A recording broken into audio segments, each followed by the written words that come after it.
현대 사회를 일컬어서 스마트폰 한 대 팔기는 쉬워도 스마트폰 쥐고 있는 그 사람에게 믿음을 주기는 쉽지 않은 때라고 말합니다.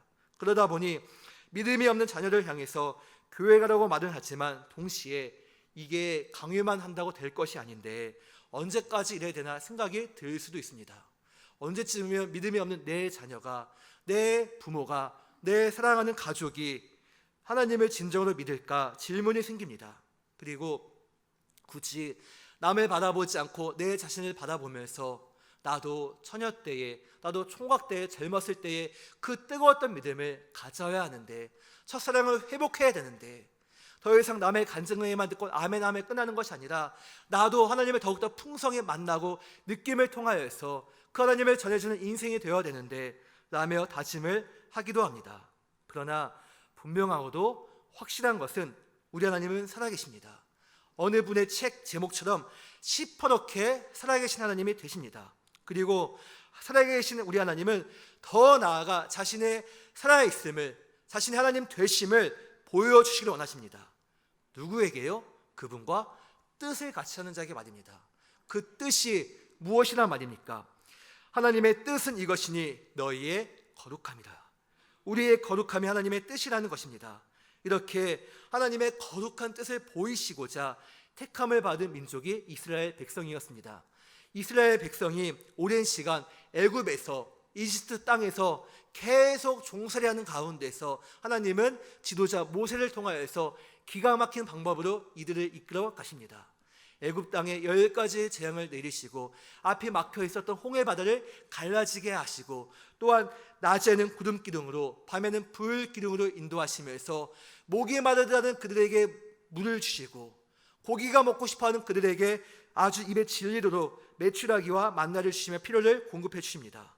그러면서 이스라엘 백성들을 향해서 거듭 강조하신 말씀이 있었습니다. 너희는 택함을 받은 구별된 백성이다. 끊임없이 전하시면서 민족에 대한 새로운 정체성을 심어 주십니다. 이렇게 말씀하시면서 너희는 더 이상 애굽의 종이 아니다. 이제 너희를 진정으로 아끼고 책임질 여호와 내가 너희와 함께한다. 천명하신 것입니다. 그리고 그 하나님의 살아계심을 보여주시고자, 드러내주시고자 어떻게 하나님을 만날 수 있는지 구별된 생활 예식을 알려주시고 또한 어디에서 어떻게 무엇을 가지고 예배 드릴 수 있는지 제사법을 알려주셨습니다. 이렇게 세밀하게 일러주시며 다른 이방 민족들의 풍습을 따르지 않고 너희는 나만 믿고 따라와라, 순종하며 지켜라 말씀해 주십니다. 왜 그렇습니까? 그렇게 할 때에 하나님의 하나님 되심을, 하나님의 살아계심을 말씀해 주시고 말씀으로만 끝나는 것이 아니라 그 말씀을 성취해 가시면서 지금도 내 삶 가운데서 닭살 돋듯이 내 삶 가운데서 역사하시는 그 하나님을 경험할 수 있기 때문에 말입니다. 이스라엘 백성을 위한 사랑의 메시지요, 그것이 하나님의 자녀가 살 수 있는 길이 되었던 것입니다. 우리 함께 오늘 본문의 말씀을 읽어보겠습니다. 나는 너희 하나님이 되려고 너희를 애굽 땅에서 인도하여 낸 여호와라. 내가 거룩하니 너희도 거룩할지어다. 아멘. 본문의 말씀을 계속 읽어보면서 나는 너희 하나님이 되려고, 나는 너희 하나님이 되려고, 이 짧은 구절에서 한참 동안 눈이 머물게 되었습니다. 나는 너희 하나님이 되려고. 성도 여러분, 전능한 하나님이 무엇이 아쉬워서 나의 하나님이 되시고자 친히 말씀해 주신단 말입니까? 직장에서 나보다 직급이 보다 높은 상사분이 일머리를 알려주면서 다 그러면서 배우는 거지, 두려워하지 마, 내가 자네 도와줄게, 언제든지 필요하면 찾아와, 이렇게 지나가는 말로 한마디 해줘도 힘이 엄청나게 날 것입니다. 하물며 하나님이세요. 못하시는 게 없으시고 어디에나 계신 하나님이 되십니다. 그 하나님이 너희 하나님, 우리의 하나님, 나의 하나님이 되어주신다고 할 때에 어찌 없던 자신감마저 생기지 않습니까? 우리가 하나님께 매달리면서 하나님 제발 나의 하나님이 되어달라고 간청해도 모자랄 판이요, 설령 그렇게 간청한다 해도 하나님이 외면하시면은 할 수 있는 방법이 없는데 그 하나님께서 먼저 찾아오셔서 친히 나의 하나님이 되어주신다고 할 때에 어찌 흥분되지 않고 감사하지 않을 수 있단 말입니까? 그래서 이 감격을 일찍 맛본 시편 기자는 이렇게 고백합니다.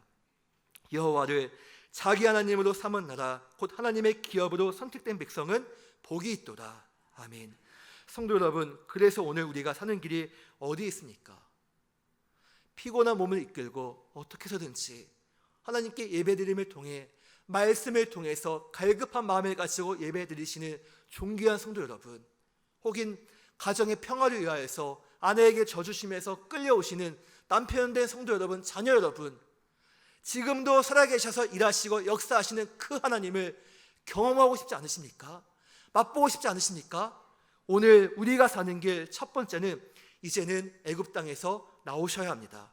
오늘 본문 말씀, 나는 너희 하나님이 되려고 너희를 애굽 땅에서 인도하여 낸 여호와라. 내가 거룩하니 너희도 거룩할지어다. 애굽이 어떤 곳이었습니까? 오랜 노예 생활로 인해 자유가 없는 곳, 기쁨과 즐거움이 없는 곳, 평안함이 없고 우상 숭배로 인하여서 죄악이 가득하여서 하나님을 알 수도 없고 하나님을 예배하고 싶어도 만날 수 없는 불모지가, 영적으로 육적으로 메마른 절망의 욕충지가 애굽이었습니다. 그렇게 애굽에 머물고 있었던 이스라엘 백성을 하나님은 먼저 이끌어 내십니다.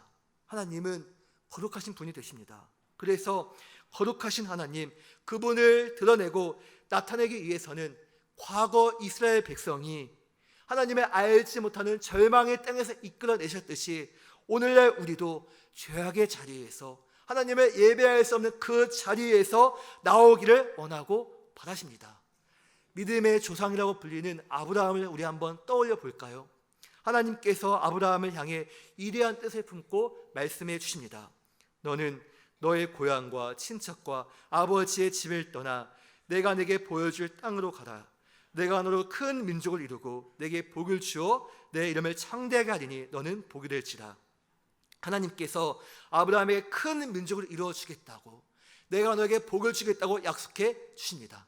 그런데 여기에 한 가지 전제 조건이 있습니다.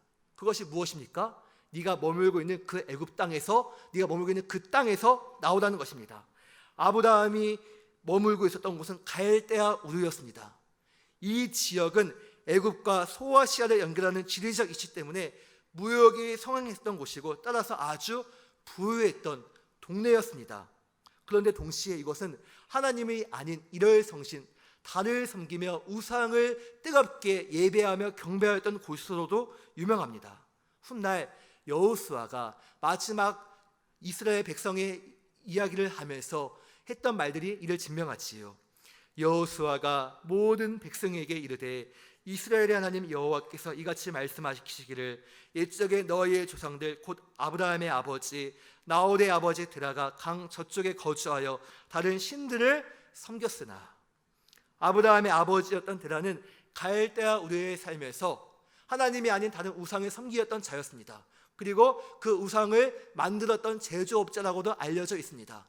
그러니 이 아브라함은 아버지의 우상을 숭배하였던 데라의 영향을 받아서 크든 작든 간에 그 마음 가운데서 어떠한 영향이나 어려움이 있지 않았겠습니까? 그래서 하나님께서는 아브라함에게 지금 있는 그곳을 떠나라고 하는 이유는 죄의 자리, 어둠의 자리에서 나오라는 것이에요. 죄의 자리, 어둠의 자리에서 나오게 될 때에 말씀하신 하나님, 그리고 그 말씀을 끝나시지 않으시고 성취하시면서 살아계신 하나님을 뜨겁게 만나며 경험할 수 있다고 일러주시는 것입니다. 오늘날 우리의 삶도 마찬가지입니다.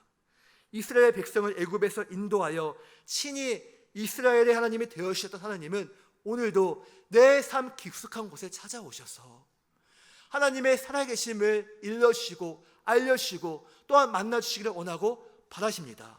그래서 우리도 살아계셔서 일하시는 하나님, 진짜 하나님의 말씀은 살아있구나, 하나님께서는 일하시는구나, 하나님의 살아계심은 목회자만 이야기하는 것이 아니라 교회에서 믿음 주었던 그 항종직 장로님, 권사님, 집사님의 이야기만 끝나는 것이 아니라 정말 내 삶 가운데서 뜨겁게 일하시는구나, 여러분의 입술로 고백하기를 원하고 바라십니다.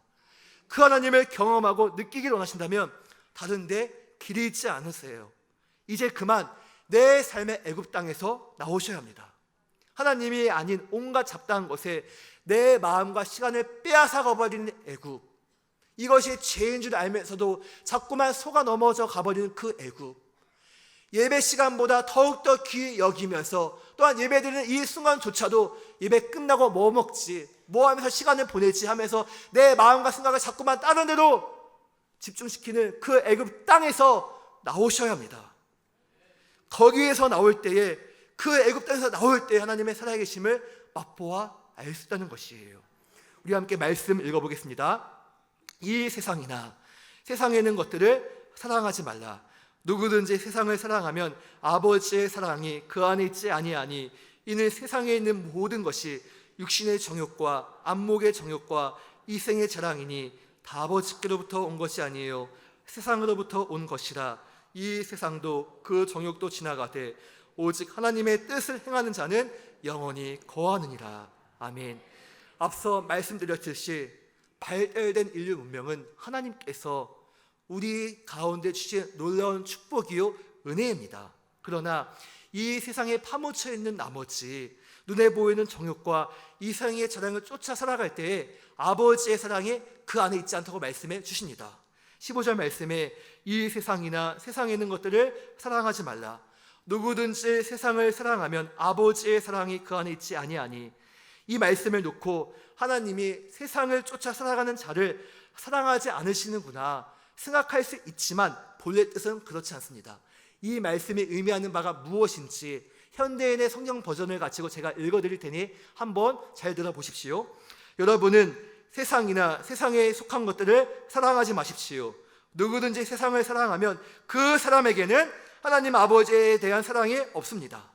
다시 말해 하나님을 믿는다고 말은 하고 있고 또 믿기에 교회는 나오고나 할지라도 당장은 나의 정욕과 소욕에 휩싸인 나머지 세상 재미에 푹 빠져 있다면은 그 사람 마음 실상에는 하나님을 향한 진실된 사랑이 없다는 것입니다.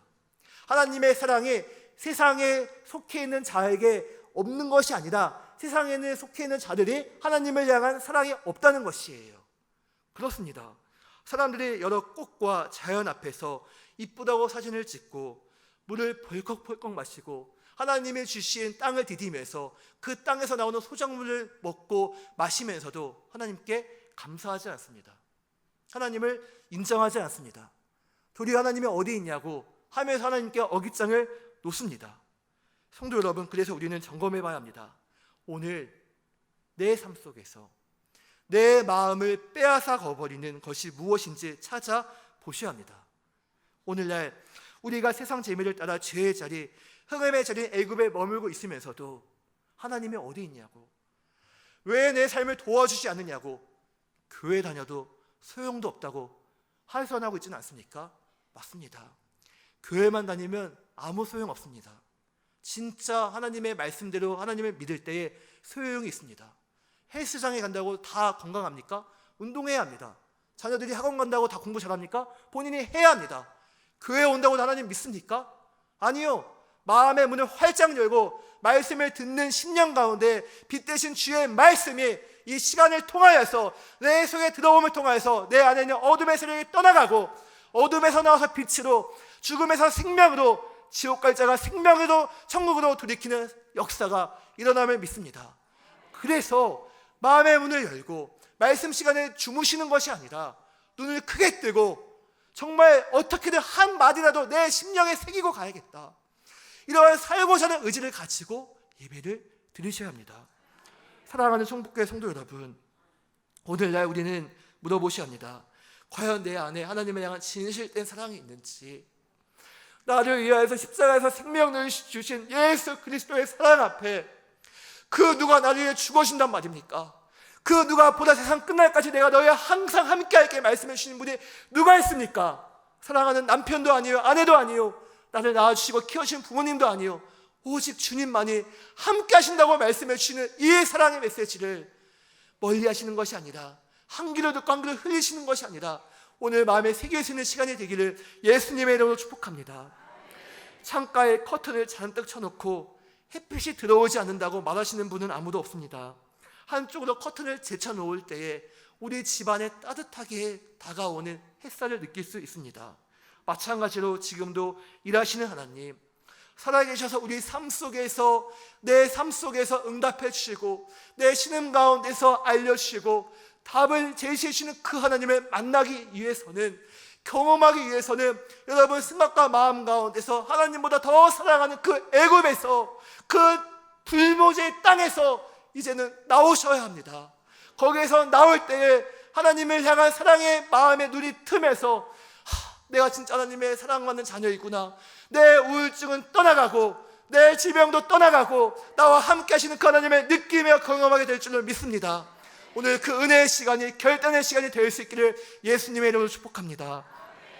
오늘 우리가 사는 길 두 번째는 거룩함을 사모하셔야 합니다.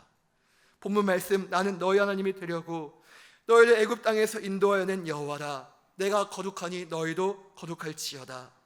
하나님이 자신의 살아계심을 나타내시고자 이스라엘 하나님이 되셨고 그들을 죄와 흑암이 가득하였던 애굽에서 건져내 주셨습니다.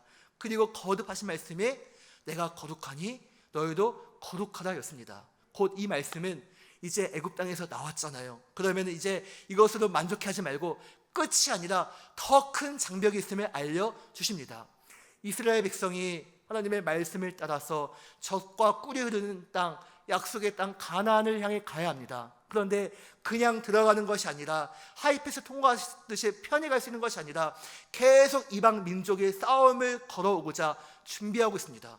훈련되지 않았던 노예였던 이스라엘 백성이 이들과의 싸움에서 이기기 위해서는 하나님의 절대적인 도움이 필요합니다. 그래서 거룩하라 말씀하신 이유는 애굽에서 나온 것, 노예에서 벗어나는 것으로만 만족해하지 말고 이제부터 진짜 실전이야. 내가 너희를 도와줄게, 내가 너희를 붙잡아줄게, 더 크고 더 놀랍게 일하신 하나님을 기대하며 하나님만 의지하라는 것이었습니다. 그런데 이스라엘 백성이 어떻게 합니까? 길을 가다가 조금 힘들면 애굽으로 돌아가겠다고 원망하고 불평합니다. 물이 먹고 싶다고, 고기가 먹고 싶다고, 가나안 땅 족속은 크고 장대하다면서 왜 우리를 인도에 내어서 이렇게 고생을 시키냐고 하면서 애굽을 그리워합니다. 지금까지 하나님의 남다른 방법을 통하여서 이 길의 여정을 가고 있음에도 불구하고 하나님을 인정하지 않습니다. 그래서 하나님께서 거룩하라 말씀해 주시면서 이를 강조하신 이유는 너희가 정녕 나를 믿고 따라오려느냐, 이 무분별한 시대 가운데서 정말 나의 도움을 가지고 살기를 원하느냐, 그러면 나와 인격을 같이 해, 나와 성품을 같이 해. 그게 거룩이라는 것이에요. 오늘날 하나님을 믿고 따라가는 우리에게도 하나님은 동일하게 말씀해 주십니다. 거룩하라는 것이에요. 이 죄악의 시대에서 한 치 앞도 모르는 무한 경쟁과 또한 속도의 시대 속에서 참된 기쁨을 누리기를 원한다면 거룩하라 명하십니다. 누구를 위해서요? 하나님을 믿는 우리 모두를 위해서 말입니다. 왜 그렇습니까? 하나님은 저 멀리 계신 분이 아니라 오래전 이스라엘에만 국한되어 있는 하나님이 되시는 것이 아니라 이 성경책 속에만 갇혀 계신 하나님이 되시는 것이 아니라 지금도 내 삶 가운데 생생히 살아계셔서 말씀해 주시고 일러주시고 알려주시고 보여주시는 살아계신 하나님이 되시니까요. 그래서 나의 하나님이 되셔서 나를 책임지시면서 살리기를 원하시며 바라시기 때문에 하나님을 만나기를 원하시거든 예수 그리스도의 피 앞에 내 죄를 고백하고 회개하여 거룩할 것을 명하시는 것입니다. 아주 비싸고 좋은 그랜드 피아노가 있다고 합시다. 우리 교회도 좋은 피아노가 있지요. 그런데 그 피아노에 소음을 쳐놓고 이거 이상하다, 왜 미음이 안 나오지 하시는 분은 아무도 없습니다. 본인이 소를 쳤으니 미음이 나올 리가 만무합니다. 어떤 악기든 그 맞는 코드를 쳤을 때 그 음소리가 나는 것과 같이 우리가 오늘날 삶 속에서 살아계신 하나님, 말씀하시는 하나님, 그리고 이를 행하시는 하나님, 응답하시는 그 하나님, 그분을 만나고 경험하고 느끼기를 원하신다면 그분과의 코드를 같이 합니다. 그 코드가 무엇이에요? 거룩입니다. 그래서 거룩하라고 명하신 이유는 가뜩이나 삶에 지쳐 허덕이는 우리에게 어떤 무거운 멍에를 주시고자 하신 게 아닙니다. 간섭하려는 게 아니에요. 도리어 나를 사랑해 주시기 때문에 내게서 말씀하시는 하나님, 지금도 일하시는 그 하나님을 보여주시고 싶어 하시는 하나님의 애절한 사랑이자 하나님의 간절한 의지가 있음을 아셔야 합니다. 레위기 말씀에 나는 나를 가까이 하는 자 중에서 내 거룩함을 나타내겠고 온 백성 앞에서 내 영광을 나타내리라. 성도 여러분, 하루하루의 삶이 참 쉽지 않습니다.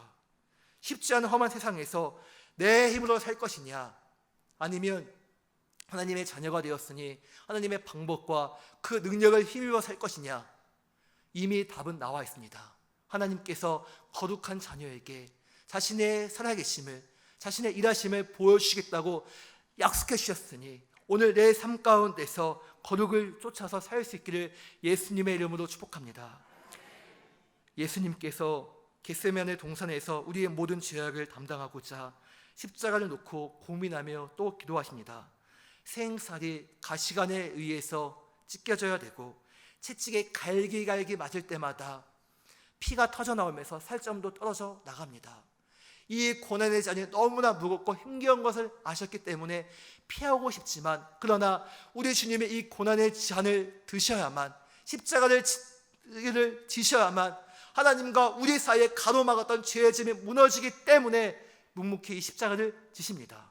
하나님 말씀에 전에 악한 행실로 멀리 떠나 마음으로 원수가 되었던 너희를 이제는 그의 육체의 죽음으로 말미암아 화목하게 하사 너희를 거룩하고 흠없고 책망할 것이 없는 자로 그 앞에 세우고자 하셨으니, 하나님이 우리를 부르심은 부정하게 하심이 아니요 거룩하게 하심이니 2000년 전 오신 예수 그리스도께서 내 모든 죄를 담당하시고 십자가에 죽으시고 다시 사심을 통하여서 원하셨던 그 간절한 바람과 그 뜨거웠던 소망은, 너희들 인생에 목마르냐, 내게로 와서 마셔라, 값없이 와서 마셔라, 거룩하게 되어라, 내 죄를 고백하고 깨끗하게 되어라, 거룩함을 통하여서 하나님과의 관계가 이어질 수 있기를 원하셨던 주님의 뜨거웠던 소망이 있음을 아셔야 합니다. 오늘 우리는 이 사랑을 받고 있어요. 그래서 기회는 이 때에 가볍게 여기지 마시고, 사랑하는 성도 여러분, 진짜 예수 믿는 우리의 삶이 되기를 소망합니다. 교회 다니는 종교인 되지 마시고 예수 믿고 가장 영영한 생명이시고 든든한 기쁨이 되신 예수님을 내 삶 가운데 영위하시기를 축복합니다. 하나님을 만나기를 원하십니까? 그렇다면 거룩함을 사모하십시오. 이제 말씀을 마치고자 합니다. 우리 남편은 성실하게 직장생활도 잘하고 가정도 잘 보살피면서 집안일을 잘 도와주는 자상한 남편입니다. 꼬박꼬박 때가 되면 월급도 계좌이체가 되어서 잘 들어옵니다. 그런데 언제부터인가 마음이 변했는지 잘 연락도 되지 않고 집에 들어온 시간도 늦어집니다. 문자 보내면 답장도 짧게만 옵니다. 그리고 마치 자취생인 것 마냥 집에 와서 잠만 자고 아침에는 일찍 출근하고 주말에는 홀로 사라집니다. 이런 남편을 보며 아내가 한 번은 너무 속상해서 말합니다. 당신 예전 같지 않아요. 나를 사랑하기는 하나요? 그러자 남편이 황당하다는 듯 말합니다. 아니, 내가 당신에게 월급을 안 줬어, 아니면은 기념일을 안 챙겨줬어, 아니면 바람을 폈어. 아내가 기가 막혀서 아무 할 말도 못한 채 화장실 가서 몰래 눈물을 터뜨립니다. 그런데 마음을 헤아리지 못하는 남편의 모습이 곧 하나님 앞에서 우리의 모습이 아닐지요. 하나님의 은혜에 감사하여 직분을 받았고 하나님만을 더 의지하며 찾겠노라고 다짐하였던 우리였는데, 언제부터인가 이 교회 생활, 예배 생활에 익숙해진 나머지 기도하고 말씀을 듣고 찬양을 해도 아무런 감격도 없고 눈물도 사라지지 않았습니까? 그러면서 문제 앞에서 하나님, 내가 예배를 안 드렸습니까? 헌금을 안 했습니까? 교회 봉사도 하지 않았습니까? 그런데 내가 왜 이러세요? 이렇게 반문하고 계시지는 않으십니까? 주님이 말씀하세요. 내 마음을 내게 다오. 성도 여러분, 쉽지 않은 세상, 가장으로서 지고 가는 무게에 힘이 듭니다. 어버이주일을 맞이하여서 연로하신 부모님을 뵐 때 마음이 아프기도 하고, 먼저 주님의 부름을 받은 부모님이 그리워서 눈물이 날 수도 있습니다. 자식은 내 뱃속에만 있을 때에 내가 마음대로 데리고 다녔지 몸 크고 머리 컸다고 해서 말도 잘 듣지 않습니다. 여기에 나도 나이를 먹어서 소화도 잘 되지 않고 거울에 비친 내 모습을 보면서 언제 이렇게 내가 늙었나 하면서 마음 아파하지 않으십니까? 신앙도 과거에는 뜨거웠는데 오늘날 내 모습은 안 믿는 것도 아니고 확실하게 믿는 것도 아니고 뜨뜻미지근해졌다면 이럴 때 우리는 어떻게 해야 합니까? 나는 너희 하나님이 되려고 너희를 애굽 땅에서 인도하여 낸 여호와라. 내가 거룩하니 너희도 거룩할지어다. 이 말씀을 되새기면서 하나님께서 먼저 나에게 사랑의 손을 내밀고 계십니다. 그 손을 거부하지 마시고 지금 이때에 은혜 받을 만한 이 귀한 날에 꼭 붙잡을 수 있기를 소망합니다. 다시는 애굽으로 돌아가지 않으리, 거룩을 사모하며 살리, 결단하시면서 하나님의 은혜 가운데 거하시는 우리 복된 천국의 성도님들 될 수 있기를 예수님의 이름으로 축복합니다.